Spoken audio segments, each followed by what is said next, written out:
¿Qué tal, Alberto? ¿Cómo estás? Bueno, muy bien. Vamos a aprovechar este día en Sputnik Chamberí, en Madrid, que además empieza el Klein World Tour de la Sportiva, para poder charlar un poquito contigo y además justo una semana antes de que empiece tu gira internacional, ¿no?, para competir. Sí, eso, la semana que viene ya nos vamos primero a Japón, luego a China y terminamos en Indonesia. Sí, ya por fin empieza la temporada. Y un día como hoy, que tienes bastantes compromisos con prensa, medios de comunicación, también con la Sportiva, ¿cómo llevas estos días de promoción? Bueno, al final son parte del trabajo. O sea, si quiero que las marcas me paguen, sé que esto es parte del contrato y bueno, pues, supongo que como la gente que va a la oficina, pues ya está. Vengo, no pienso demasiado, hago lo que tengo que hacer y cuando termino pues me piro para casa. ¿Y prefieres concentrar a lo mejor como en un día hacer un montón de cosas o a lo mejor decir, no, yo prefiero una semana y cada día tener pues X horas de compromiso con los medios, etcétera? No, ya hace un par de años o tres que, o sea, eso, con mi equipo y tal, como que decidimos que era mejor hacerlo todo en un día.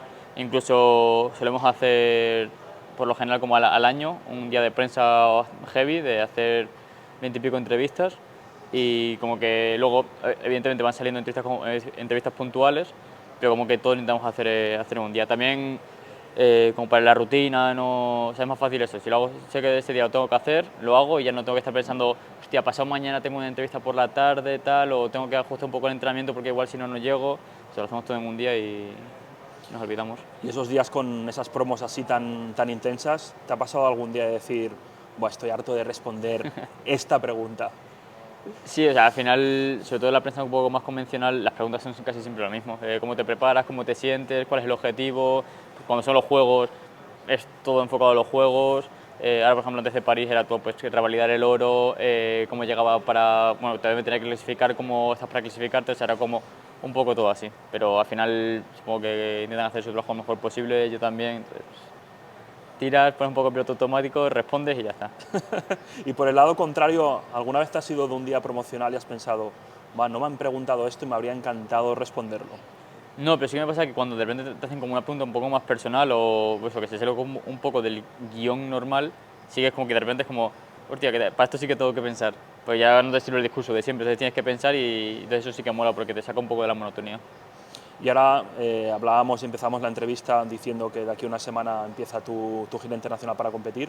¿Qué te parece el calendario este año de competiciones? Está guay porque eso, empezamos con 2 competiciones, luego tenemos casi 2 meses para seguir entrenando, otro par de competiciones, luego está la de Madrid, luego otros 2 meses hasta la última Copa del Mundo y el Campeonato del Mundo. Como que hay, digamos, como test o competiciones y luego tienes bastante tiempo para reajustar si de repente ves o vemos que vamos faltos de alguna cosa o que cogemos por algún lado, pues como que podemos ajustarte ahí bastante tiempo. Que hay veces que de repente son 6 compes y tienes 5 seguidas y es como, igual empiezas mal o el ritmo como que te ahoga mucho, o de repente tienes que parar, o te hace un poco de daño y tienes que parar y ya no puedes hacer la temporada entera. Entonces creo que así como más margen, un poco también más extenso, que al final si no solo compites un mes al año y terminas. Y el año pasado tuviste molestias en un pie a raíz de una lesión que padeciste en la pretemporada. ¿Qué tal la afrontas este año? ¿Cómo está ese pie? Bien, de momento bien, y sobre todo para hacer cuerda, o sea, no tengo ninguna molestia. Creo que es lo que más miedo me daba, bueno, más miedo me da ahora que me encuentro muy bien en la primera temporada que vamos a hacer solo dificultad y lo estaba deseando. También a ver cómo se nos da, pero eso, al final supongo que lo más miedo me da ahora es lesionarme y, joder, de 7 compes que tengo este año, perderme unas cuantas. Y a nivel psicológico, ¿supone para ti una liberación no tener que competir en el circuito internacional de bloque, la Copa del Mundo de Boulder? Pero no sé si tanto a nivel psicológico, porque no era algo como que, no sé, me hundiese, pero simplemente algo que no disfruto tanto como la dificultad. O sea, y claro, yo antes igual teníamos que hacer bloque y venían equipadores y nos montaban bloques y tal, y era guay, pero yo no llegaba a entrenar con una sonrisa, o igual ya hacía una hora y ya me quería ir. Ahora, sin embargo, joder, cada vez que nos montaban vías nuevas o tenemos que probar vías, como, eso sí que me gusta, me motiva, voy como más contento de entrenar, no sé, lo vivo diferente. Y entonces durante los entrenamientos, ahora en tus entrenamientos, ahora hablaremos de esto también, pero ¿no hay una parte en la rutina que sea bloque específica? Sí, hacemos bloque, pero no tanto bloque de competición, no hacemos placas, coordinaciones, es con mucho más bloque físico, más orientado a la dificultad. O sea, no tiene sentido que ahora esté haciendo slabs, estos de pisar y tal, o cordis súper locas, porque en las vías suele haber cordis, pero nada muy loco, nada muy difícil, entonces, bueno, pues lo mínimo y también joder, estar fuerte físicamente para que los movimientos te cuesten menos es muy útil. Entonces eso, sí que hay parte de bloque durante la semana, pero es un bloque más orientado a la dificultad y no tanto al bloque de competición. Y ahora que han pasado ya 4 años desde que ganaste el oro en Tokio, ¿sigue pesando ser el chico de oro? ¿Sigue pesando la medalla? Ahora es otro. No, ahora ya estoy, no sé cómo lo gestionará él, pero eso, esa época mía ya pasó. Y supongo que sí que, no, quizás este tipo más de liberación de decir, mira, ya esta pregunta ya no me lo van a hacer, al menos hasta los siguientes, dentro de 4 años. Luego ya veremos. Pero los siguientes 4 años esta pregunta me la quito del medio. Y ojalá me vuelva a pasar y vuelva a ser el actual campeón olímpico, pero eso de momento no, así que bueno, de momento es lo que hay y estoy tranquilo. Y actualmente estás entrenando, bueno, hace ya un tiempo que entrenas en el CAR de Sant Cugat, además ahora tenéis unas instalaciones realmente, bueno, lo que lleváis buscando, ¿no?, muchos años. Hoy estamos haciendo esta entrevista en un rocódromo, diríamos que comercial, ¿no? ¿Hasta qué punto ha cambiado tu manera de entrenar? En una primera época, ¿no?, que dependíais o necesitabais esos rocódromos, ¿no?, comerciales para entrenar, hasta ahora que tenéis un rocódromo solo para vosotros, con unos equipadores solo para vosotros, la tranquilidad también, ¿no?, de disponer de las instalaciones cualquier hora del día, cualquier día de la semana. ¿Hasta qué punto ha cambiado en ese sentido? Pues al final, antes teníamos un rocódromo público, íbamos y había clientes, obviamente la pared no es solo tuya, no puedes modificar presas, los bloques son los que hay, igual tardan 2 meses en cambiarlos y tienes que estar pues, los 2 meses con los mismos bloques, ya cambiando, o sea, mostrando presas de diferentes bloques y al final será muy difícil, sobre todo para mejorar los puntos débiles, era muy difícil. Ahora, sin embargo, en el CAR llamamos a un equipador, viene y decimos, oye, pues, si soy muy malo en placas, móntame 20 placas. Te vienes una semana y cada día 4 placas y machacar eso. Es un como público no puedes. Vaya lujo, ¿no? Sí, al final, directamente, o sea, quiero decir, si quieres ser competitivo necesitas eso. Casi todos los países tienen un centro de entrenamiento en el que o gente que vive allí o gente que va pasando por allí. Francia tiene Boiron, en Austria está Innsbruck, que ahora, claro, si no eres del equipo austríaco estás un poco jodido porque lo cierran para ellos, que es lo lógico, porque bueno, tienen como una especie de convenio con la federación, que como que cierran parte del rocódromo, solo para ellos, se montan sus bloques, sus simulacros. O sea, al final todos los equipos de Cenero llevan haciendo ya simulacros de competición, las copas nacionales, los campeonatos nacionales, y al final es que es lo que tienes que hacer. Y sabes, si todos lo hacen y tú no te vas a quedar atrás. Y normalmente entrenas solo, o bueno, podemos ver por redes sociales que compartes entrenamientos también con otra gente. ¿Cambia mucho entrenar en solitario a compartir los entrenos, a lo mejor con Mikel Inacisoro o con Lluc Masia, por ejemplo? O sea, para mí sí, hay gente que le gusta mucho más entrenar solo, pero o sea, a mí me gusta más entrenar con gente. Motivarme, de repente yo sentir que no puedo hacer un paso y ver cómo Mikel lo hace y decir, hostia, pues sí que lo puedo hacer, o joder, si lo hace, ¿por qué yo no? Es como motivarte de esa forma. Si no, si estoy yo solo con David, pues igual, o sea, él sí que me dice, joder, no, esto tiene que salir, o buscamos la forma de hacerlo, yo igual digo, va, esto es imposible. Y ya entro en esa y de ahí no salgo, pero si veo a alguien que lo hace, es como que me pico y digo, joder, pues entonces sí que lo puedo hacer, o tengo que intentar hacerlo. O sea, para mí entrenar con gente me motiva mucho más. Antes nos explicabas fuera de cámara que entrenas unas 5 o 6 horas al día. Todos los días, 6 días a la semana, 5 días a la semana, más o menos, ¿cómo repartes esa carga de entrenamientos durante una semana? Bueno, yo no lo reparto, lo reparte David. O sea que yo me dice, mañana entrenamos, pues mañana entrenamos. Pero sí, solemos entrenar de 10 a 3 más o menos, entre semana. Y los fines de semana sí que no hago físico, así que son solo 4 horas.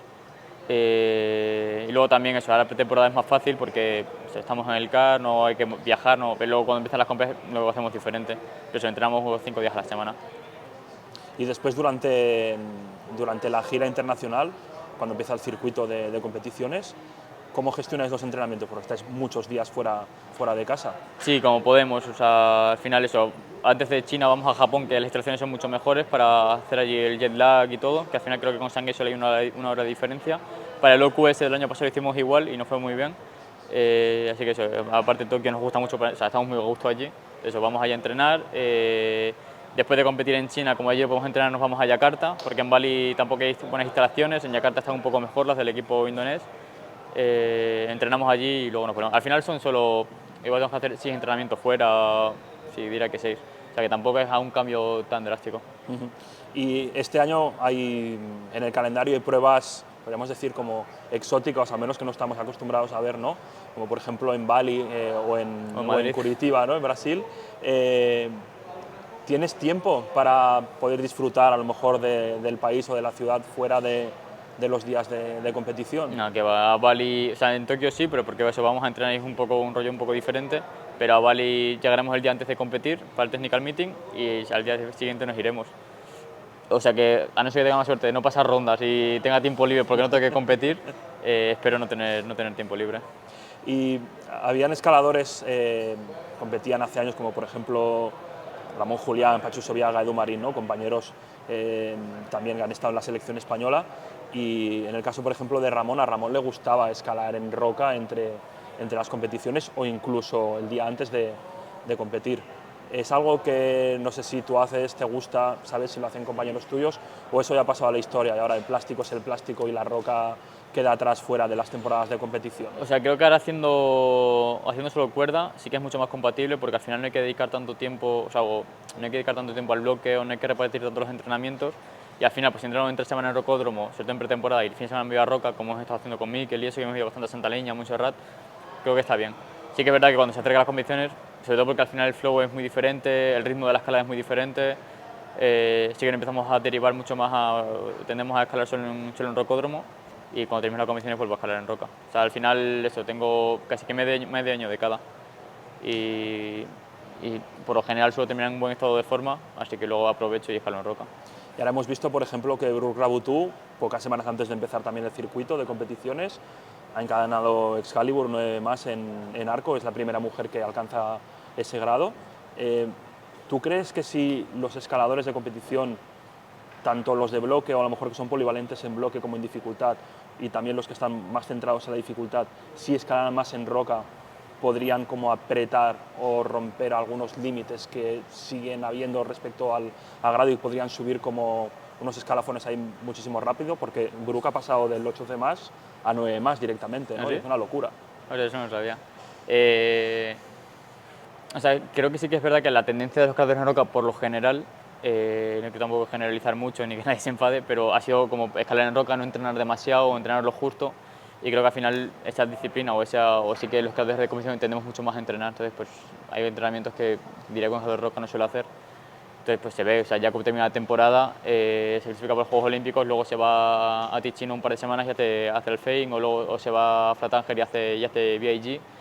Entonces creo que se muestra claro, Messi se va y hace 8C en Fonten, no sé.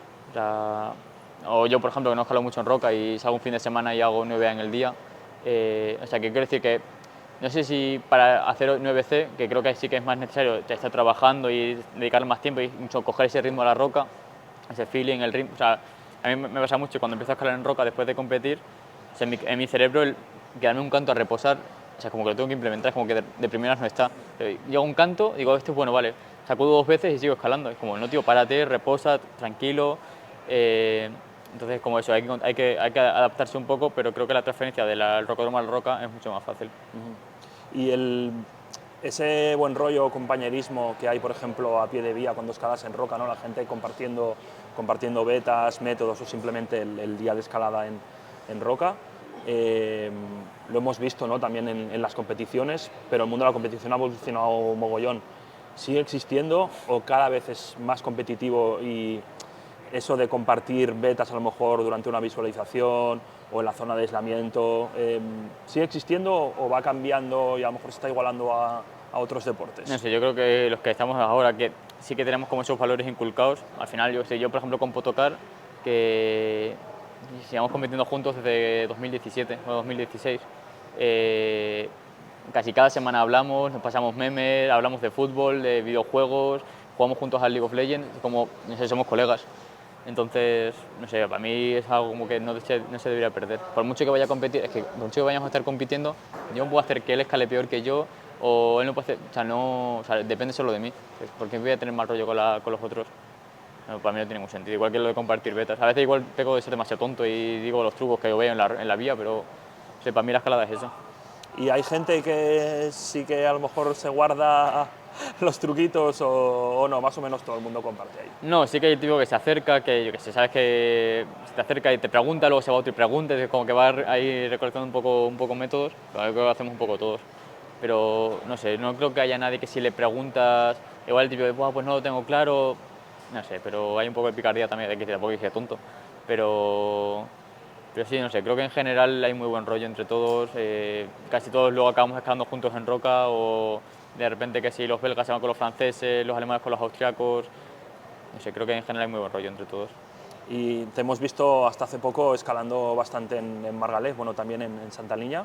Creo que en Margalef estabas trabajando, hay un proyecto, no sé hasta qué punto. No, a Margalef fui un día porque estaba con Javi Peque, que estaba por allí y nada, me pasé, me subí por la Full Journey, que estaba Felipe Camargo probándola, pero no, o sea, no fue como para intentar hacerlo como proyecto ni nada, simplemente me subí, hice todos los pasos bastante, o sea, bueno, me subí, hice todos los pasos sí, más o menos rápido, pero no, eso, al final como venía de competir no tenía los cinturones demasiado a punto y dije, paso de hacerme daño. Entonces estuve haciendo como vías más fáciles y estuve escalando bastante en Siurana, en Montserrat, y al final me quedé, o sea, que escalando en Montserrat sí que como me noté un poco más preparado y eso, pero al final también es como un poco difícil de cuadrar con algún colega, con los entrenamientos.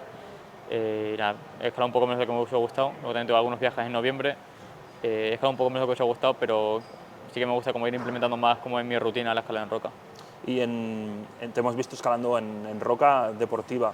Y aunque no hagas ya boulder en competición, ¿no te motiva a escalar en roca boulder y buscar ahí a lo mejor, yo qué sé, el 8C? No sé si has probado, tienes algún proyecto en mente o te gustaría en el futuro. No, o sea, bloques muy duros en roca no he probado demasiado, lo que probé fue un viaje que hice con los austriacos a Ticino, hice off the wagon, estuve como ya que estaba probando Alfein y como que he probado un poco los pasos con él, pero creo que o sea, en España el bloque en roca está bien, pero no está tan desarrollado, no hay tanta calidad como la cuerda. Creo que si quieres hacer bloque en roca bien, tienes que irte a Suiza, Austria, por ahí, eso, un poco más al granito este glaciar que al menos no duele tanto, mucho más agradable. Y eso, en Navidades por lo general eso es como mi época de descanso, hago un par de semanas de parón, no sé, hay que planear más un viaje y quizás de momento no me apetece tanto. Y ya para acabar, no sé si has proyectado muy a futuro, o que eres consciente como cualquier deportista de élite, que tu vida como competidor pues eso será limitada, ¿no? ¿Te has planteado, le has dado vueltas qué te gustaría hacer después, si quieres seguir trabajando o hacer algo relacionado con el mundo de la escalada, por ejemplo, yo qué sé, pues como Pachu Sobiaga, ¿no? Que después de haber sido campeón del mundo, pues sigue relacionado con la escalada, entrenando gente que está compitiendo, gente que también está buscando mejor su grado máximo, sigue equipando, proyectando vías, pero bueno, al final sigue relacionado con la escalada, ¿no? No sé Sí, en tu caso. o sea, llevo escalando desde que tengo 3 años. O sea, al final creo que no termino, o sea, creo que no podría comprender mi vida sin escalar. Entonces, seguramente siga haciendo algo, no sé el qué, no sé si tener un rocódromo, ser entrenador, me dedicaré solo a escalar en roca, equipar vías por ahí, o equipador creo que no me mola, equipador de compers, creo que no me mola tanto. Pero sí que es verdad que el mundo de la competición me gusta mucho, entonces no sé si seguir por ahí, no sé, no tengo ni idea, pero seguro que seguiré escalando, seguiré seguro, y no sé si con algo seguiré en algo relacionado con la escalada, quizá trabajando en alguna marca como manager de atletas, no sé, hay muchas opciones. Muy bien, Alberto. Pues nada, te deseamos mucha suerte en esta gira, este circuito internacional que está a punto de empezar y nada, esperamos verte en muchísimos países durante la temporada. Muchísimas gracias.